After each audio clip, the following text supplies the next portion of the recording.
Pandian store சீரியல்ல அடுத்து வர எபிசோட்ல நம்ம சரவணன் இருந்துட்டு, "இதுலயாவது நீ உண்மைய பேசுவன்னு நான் எதிர்பார்க்குறேன்" அப்படின்னு சொல்லிட்டு தங்கமயில் கிட்ட வந்து சொல்றாங்க. மாமா இப்ப நம்ம கூட இப்படியெல்லாம் பேசிக்கிட்டு இருக்காங்க. கண்டிப்பா நம்ம உண்மைய பேசிட்டா மாமா நம்மள ஏத்துப்பாரு அப்படின்னு சொல்லிட்டு தங்கமயில் இருந்துட்டு, "எ எங்க அம்மா சொல்றது எல்லாமே பொய் மேடம். எனக்கு போட்டதே 7, 8 சவரன் மட்டும் தான் தங்கம். மீதி எல்லாமே கவரிங் தான்." அப்படின்ற மாரி சொல்லிடுறாங்க. பாண்டியன் இருந்துட்டு, "இதில கூடவா நீங்க பொய் சொல்லுவீங்க? நான் என்ன உங்ககிட்ட நகை நட்டு போட்டா மட்டும் தான் நான் உங்க பொண்ண கல்யாணம் பண்ணுவேன்னு நான் சொன்னேனா? எங்களுக்கு இருக்கிற கோவமே ஏன் உண்மைய மறைச்சீங்கன்னு மட்டும் தான். ஆனா, நீங்க என்னடான்னா அடுக்கடுக்கா இன்னும் பொய்ய மட்டும் தான் சொல்லிக்கிட்டு இருக்கீங்க.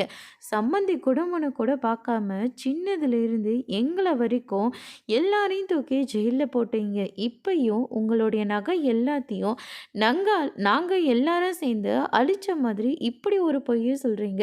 உங்களுக்கெல்லாம் மனசாட்சின்றதே ஒண்ணு கிடையவே கிடையாதா?" அப்படின்னு சொல்லிட்டு பாண்டியன் வந்து சொல்லிட்டு இருக்காங்க. அதுக்கு அடுத்ததா பாக்கியம் இருந்துட்டு, "பொண்ண வாழ வைக்கிறதுக்காக இப்படியெல்லாம் நான் பண்ணிட்டேன். தயவு செஞ்சு எங்கள மன்னிச்சிடுங்க.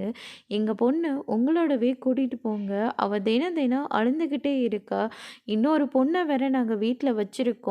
அவளையும் நாங்க நல்ல இடத்துல பார்த்து கல்யாணம் பண்ணி குடுக்கணும். இவ வீட்ல இருந்தா யாரு எங்க பொண்ணு கல்யாணம் பண்ணிக்க வருவா?" அப்படின்ற மாரி சொல்லிறாங்க.